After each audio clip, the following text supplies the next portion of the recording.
This video is brought to you by Keeps. Stick around to hear more about the discount they're providing to the entire upper echelon community. The topic is Facebook, obviously, but rather than a surface-level approach of analyzing the platform, today I want to discuss the lesser-known dark side of Facebook, because recent events have made it clear that the platform has no regard for societal consequences.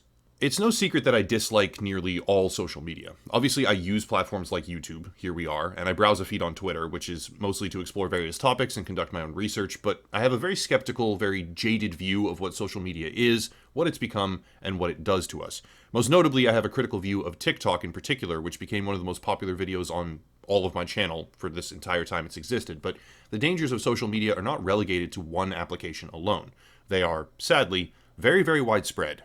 Today we discuss Facebook, now called Meta, though I refuse to call it that, because in a world where nearly 3 billion people use the platform, it's probably important for us to understand the dangers and the potential risks.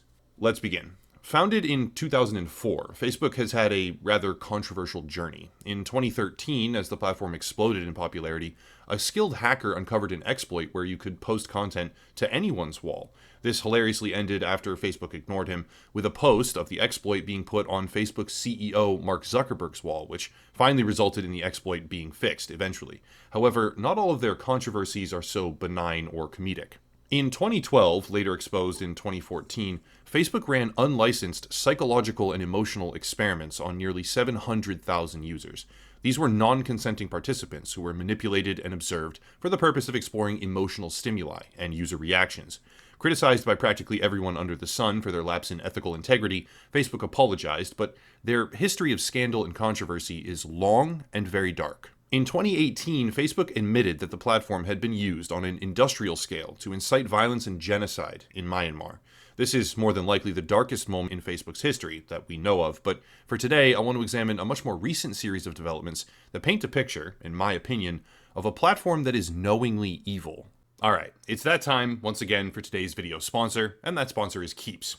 The reason for this is quite simple. Most people watching this right now are men, somewhere between the ages of 18 to 45, and hair loss is a phenomenon which affects roughly 2 out of 3 men by their mid-30s. Thus, in the world of product integrations, Keeps makes a lot of sense. Keeps is a hair loss prevention treatment with more 5-star reviews than any of its current competitors. You can order and get treated directly from your own home for a fraction of the cost when compared to other products, and they offer generic versions of the only 2 FDA-approved hair loss treatments on the entire market. If you click the link down below, you can get 50% off your first order. Again, that's 50% off your first order if you click the link down below in the description right now. Keeps can help prevent, even reverse the process of hair loss in some cases, and I would like to yet again make special mention of the fact that they've supported this channel as one of the earliest partnerships I ever had, which provides a tremendous amount of stability that otherwise wouldn't exist. Once again, there's a link down below in the description for 50% off your first order. Big thank you to Keeps for sponsoring the channel. Alright, most important thing first. In 2021, Facebook established a committee, a task force, a group or panel of sorts, called the Responsible Innovation Team. This team existed for one reason and one reason only: analyze the impact that Facebook has on society and try to mitigate harm. Actually, the team was established a few years prior to 2021, but 2021 is when we got an actual statement from the Responsible Innovation Team Vice President, Margaret Stewart, about its mission. The Responsible Innovation Team is meant to, quote, proactively surface and address potential harms to people and society in all that the company builds, end quote. Cool. So, what's wrong with that?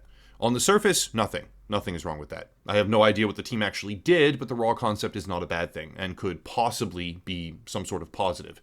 As far back as 2017, a year before the initial formation of the Responsible Innovation Team, ex-Facebook executives were saying things like this. We have created tools that are ripping apart the social fabric of how society works. That indicates on some level that the company was and is aware of the damage that they are doing to modern society. So they establish a team after being aware, right? Like, it could be a positive thing. Still, that's old news, so why am I covering it now? Answer: because Facebook just disbanded the Responsible Innovation Team very, very recently.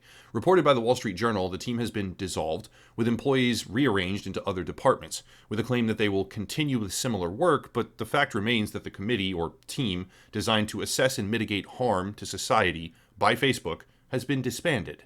That's the crux of the issue, but why is it something we should read further into?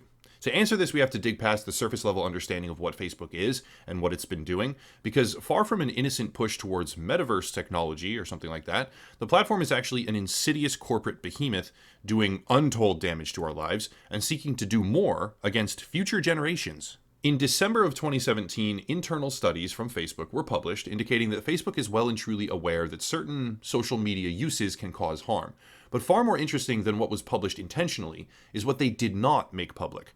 A trove of documents were obtained and reviewed by the Wall Street Journal, which showcased internal market research and data analysis where Facebook had explored what kind of harm Instagram is doing to modern teenagers. We've all obviously heard the claim that social media degrades your self-image or contributes to a general sense of inadequacy, but Facebook was actually studying this and found a number of definitive answers. Contained in the documents were figures like this. Among teens who reported suicidal thoughts, 13% of British users and 6% of American users traced the issue to Instagram. Think about that. 13% of British users and 6% of American users, when you have a platform at scale that is that large, when it comes to teens who reported suicidal thoughts, were being pushed to that level of mental and emotional distress by Instagram, which is owned by Facebook. In 2022, there are now multiple lawsuits as a result of what are known as the Facebook Papers, which make it clear that Facebook knows how the platform is affecting teenage girls, alleging that the platform knowingly pushes eating disorder content and increases the number of suicide attempts, most prominently in a teenage girl demographic. Now, in response to all this, Facebook essentially said Uno reverse card and claimed, quote, "It is not accurate that leaked internal research demonstrates Instagram is toxic for teenage girls. The research actually demonstrated that many teens we heard from feel that using Instagram helps them when they are struggling with the kinds of hard moments and issues teenagers have always faced," end quote. Yeah, our internal data shows that Instagram is the cause of suicidal thoughts for a pretty scary high number of people. But no, it's actually super good and you all just don't understand. Cool.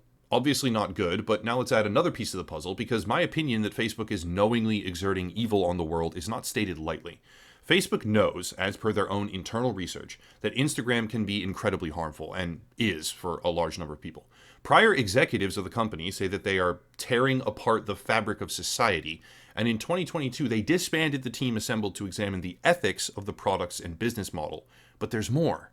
Instagram requires age verification and is restricted to users above 13. Obviously, kids are lying about their age, and this is not universally enforceable, but the basic premise is there. Under 13, can't use the platform. Good. Except Facebook doesn't want it that way.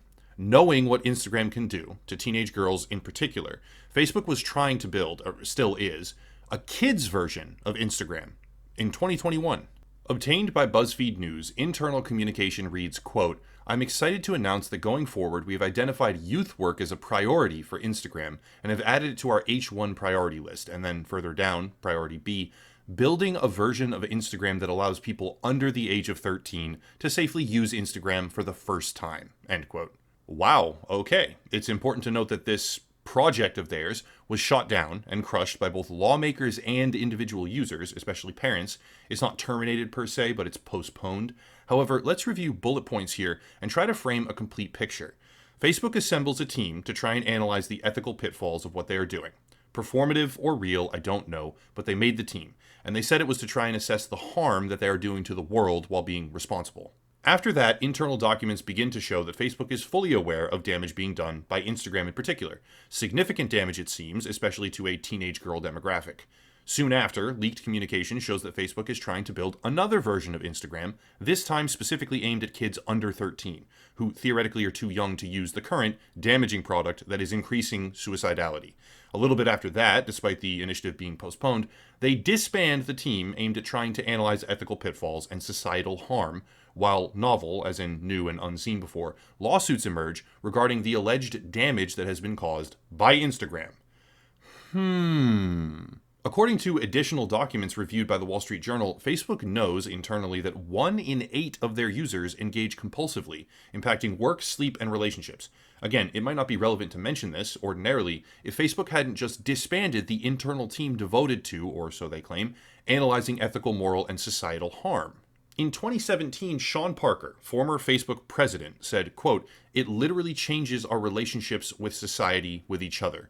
God only knows what it's doing to our children's brains," end quote. Former Facebook employees coming forward to speak with Vanity Fair, in particular, overwhelmingly regret the monster they created. That's basically how they refer to it. And this pattern is borne out everywhere you look. The people who made it regret what it is. The company itself is simultaneously canceling its own ethics committee while pushing to make an Instagram for kids under 13 as they conduct and observe internal research for themselves, which clearly shows that Instagram is increasing suicidality and other severely negative effects. These factors combined, plus a few more, some of them didn't just make it into the final video cut, lead me to believe and hold the opinion that Facebook is a knowingly evil entity, with untold and as of yet unexplored harm being affected every single day on nearly 3 billion people. What little we do get to see appears to corroborate this from leaks and various other documentation that we're probably not supposed to see in the first place. And while it's clear that the world is not going to change its pattern of social media behavior, it's important for as many people as possible to be aware of these things, in the hope that it can help in some tiny, microscopic way in the future. That's it. If you enjoy the content, please check the links down below. Patreon, locals, another YouTuber to check out, sponsor, obviously, merchandise, etc., etc. But I'll cut it there and stop rambling. As always, thank you all for watching, and have a nice night.